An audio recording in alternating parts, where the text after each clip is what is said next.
Hello, my name is... Hi. Hi. I need to talk to these people about T.S. Eliot.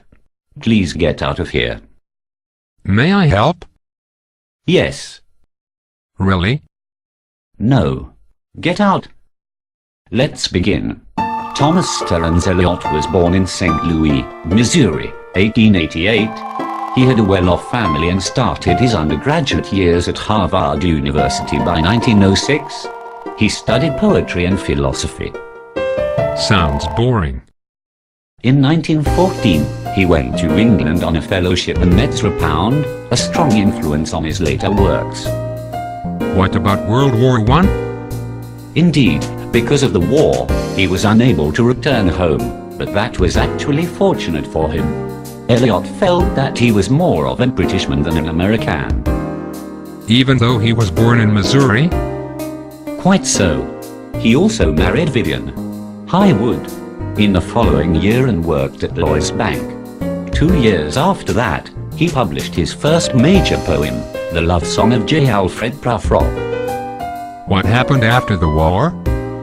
He published The Waste Land as his response to the war. Many readers consider the long, multi-part poem as his masterpiece. Others criticized him for making vague references and parallels. That makes sense though. Concealing your point doesn't make the poem any better. Like you know anything. In 1925, Eliot published The Hollow Men as a follow-up to The Waste Land. He also quit the banking business to work as publisher at Faber and Geer. In 1927, he gave up his American citizenship and became a Britishman. He also joined the Anglican Church. Hold on. He gave up being an American? Seriously? So what? He does what he wants because he's Sir T.S. freaking Eliot. Also, you are a bear. Don't criticize him. Whatever. Continue. In 1935, his play Murder in the Cathedral was performed and had great success. Old Possum's Book of Practical Cats was published in 1939. The play Cats is based on it. In 1947, his wife died. He actually had many relationship problems with her, so he felt somewhat free after her death. Wow. He married Valerie Fletcher in 1957. He was 68. She was 30. Why you? What? I just find that age difference shocking. So what? It's love. I know, but... Also, going back a few years, he won the Nobel Prize for Literature in 1948 for his poem Four Quartets. I guess that's pretty impressive. All in all, he existed as the most influential poet of the 20th century and helped to pioneer the modernist movement. No. What is the matter with you? He's a talentless hack. Shut up, you dirty plebeian. No, you Philistine gorilla. Get out. You sicken me. What, is it too deep for me? Precisely. Your peanut-sized brain would explode upon hearing The Waste Land. LOL, no. No. Your opinion doesn't count. Nobody cares.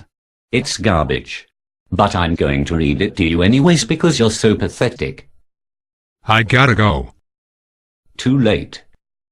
No.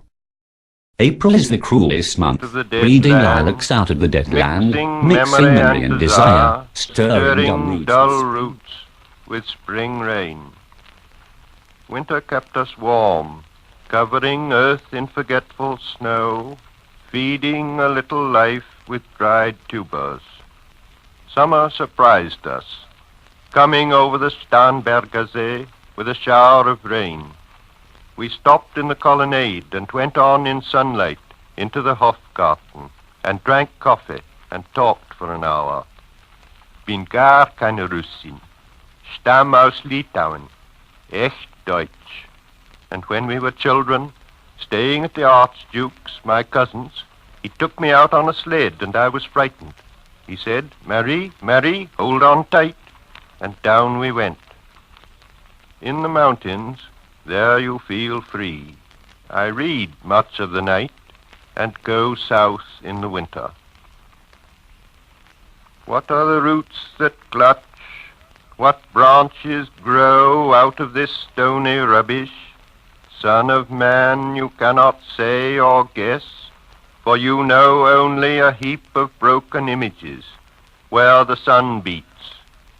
And the dead tree gives no shelter, the cricket no relief, and the dry stone no sound of water.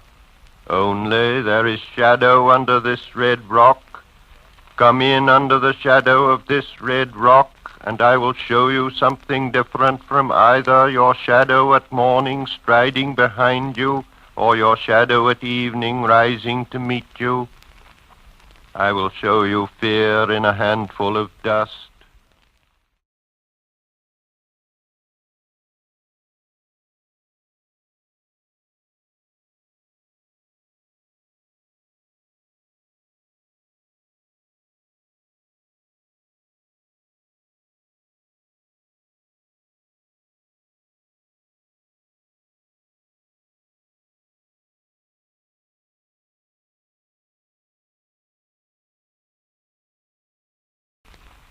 Frisch weht der Wind der Heimat zu, mein irisch Kind, wo weilest du?